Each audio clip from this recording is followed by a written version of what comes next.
Garrison, and I'm the secretary of the chorale. I've been a member of this ever since I moved here in 2020, and I've met so many amazing people and met such good friends. So if you sing, even if you don't sing, come and join us starting in September on Tuesday afternoons. Thank you, residents, family, and friends for supporting our chorale. This is a free concert due to our sponsor, the Gomer Hearing Center. And you know,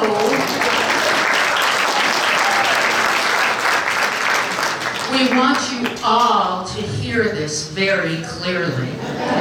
So please stop by. They have left little goodies for all of us.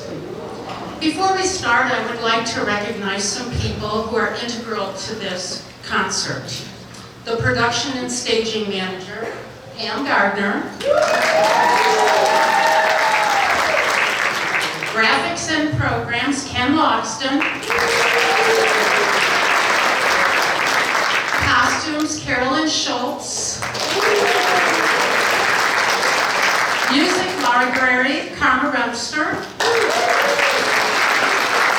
Photographer, Jeannie Stevens, who's out there somewhere. Sound and lighting, Pat Friend. And our greeter, Mary Scholler. Now please silence your electronic devices.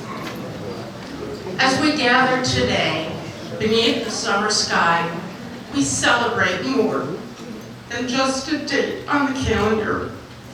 We celebrate the spirit of freedom, the courage of those who came before us, and the enduring promise of the United States of America. The 4th of July reminds us that our nation was built on hope, determination, and a belief that ordinary people can do extraordinary things. It is a day to reflect on our shared history, to honor those who have served and sacrificed, and appreciate the blessings that we enjoy today.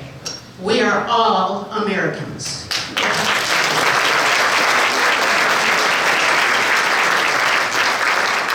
So sit back, relax, and enjoy the music as we celebrate America's birthday. And now I'd like you to welcome our director, Audra Turner,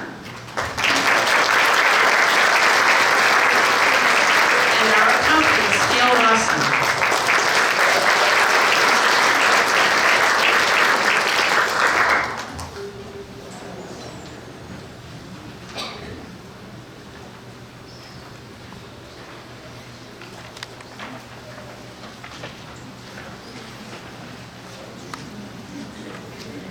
The Star-Spangled Banner. Imagine the might of the British Navy floating outside the port of Baltimore. A small fort, Fort McHenry, stationed on a peninsula, charged with defending the vital port. The port cannot fall in the War of 1812. It must be defended. Francis Scott Key was being held on a prisoner ship with the floating navy. He had gone to try to free his father and was held prisoner himself. He stood on the deck of the ship, watching the little fort defend America. He wrote the words to his poem, As the Dawn Arose, and the 15-starred flag waved bravely over the fort. His poem was set to music, and it was chosen as the national anthem in 1931. A small note before we sing. We do sing more than just the first verse of our national anthem, so there will be no judgment if you get tired of standing and would like to sit after we sing the portion that you know. But would you please stand as you are able for the singing of our national anthem?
Our next song is America.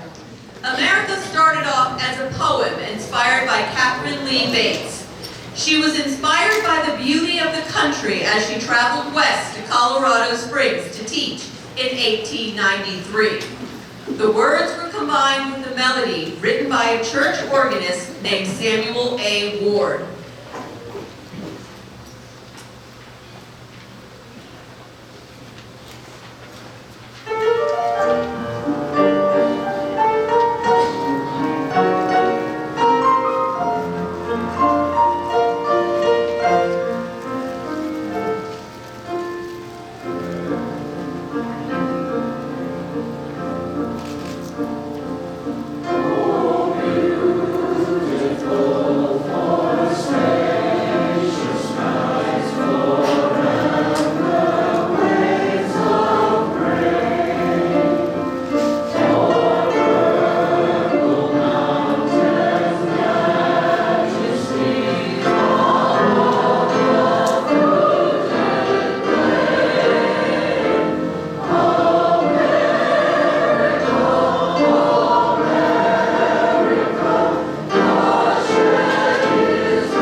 The Battle Hymn of the Republic. The Battle Hymn of the Republic goes all the way back to 1861 and the Civil War. Poet Juliet Ward Howe wrote the lyrics that were later adapted to a melody from the 1700s. The melody was sung at revival camp meetings all across. Few songs stir the soul more than this classic.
if you came to our last show, you may remember learning about Irving Berlin, one of America's greatest songwriters.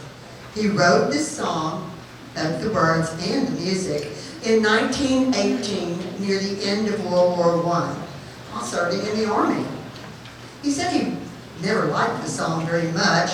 He revised it in 1938 at the request of Kate Smith, who wanted a new song for her popular radio program. God Bless America was an instant hit that she sang for the next 50 years.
Our next piece is really two songs, Stars and Stripes Forever by John Philip Sousa and You're a Grand Old Flag by George Cohen.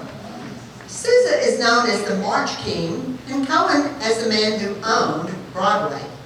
They are two giants of the American patriotic music genre. Do you know what our flag represents? 50 stars for the individual 50 states united into one single nation. The 13 stripes commemorate the original colonies that declared their independence from Great Britain. The red stripes signify valor and the blood shed by those who fought for freedom. The white stripes represent purity, innocence, and a hope for a just society.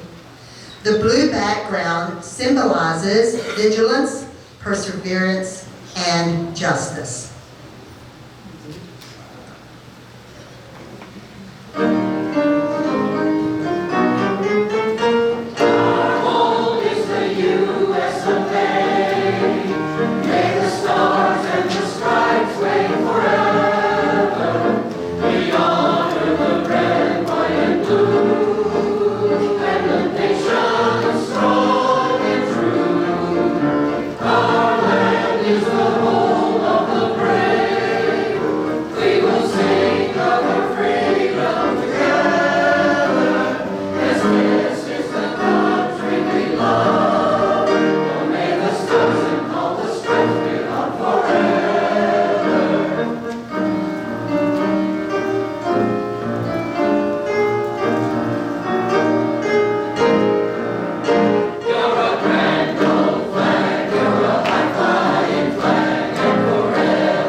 My Country, 'Tis of Thee. This piece was written by Samuel Francis Smith, a divinity student in Massachusetts in 1831.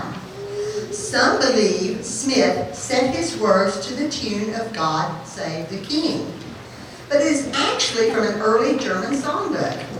For almost 100 years, this was regarded as our national anthem until the Star-Spangled Banner was voted on in 1931.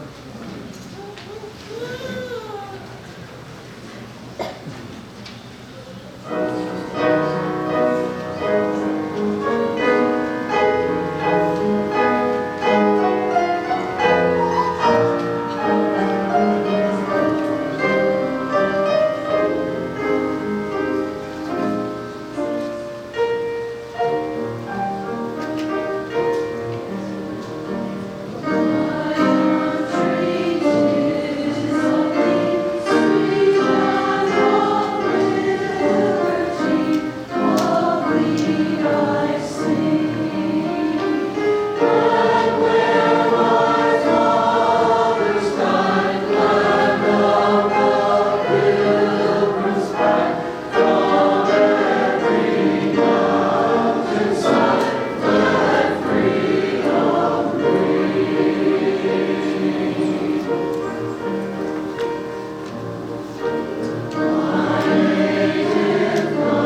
The words for you will be on the screen. The first song is Yankee Doodle, which was written leading up to the American Revolution. It was meant to ridicule American fighters as doodles, as country hicks, and as a dandy or conceited jerk. Reports say that British fifers and drummers teased the colonists by playing Yankee Doodle as their columns snaked along the rural roads. In the small town of Lexington, the British soldiers confronted a line of Minutemen on the village green. Legend has it that the colonial militiamen returned the musical insult as they counterattacked. They sang Yankee Doodle as British soldiers retreated. It was as if the Americans were singing, "How do you like us Yankee Doodles and dandies now?" The American Revolution had begun. Yankee Doodle soon took hold as an unofficial anthem for what became the American Continental Army.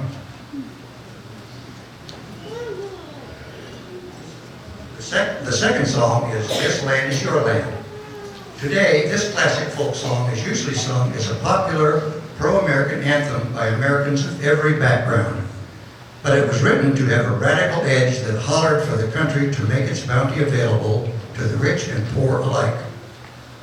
During the Great Depression, Woody Guthrie knew firsthand how tough life could be for poor folks. Since his teens, he had hopped trains and hitchhiked back and forth across the country. He shared the road with former farmers, laid-off factory workers, and migrants, chasing hopes of work. Along the way, he chronicled their adventures, their dreams, and their sorrows in song. In February 1940, Guthrie wrote, "This Land Is Your Land," to capture his love of the American landscape. At the same time, he wanted to point out that a lot of Americans weren't feeling blessed at all. All right, your turn.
your 4th of July holiday with us today. We're so glad that you are here.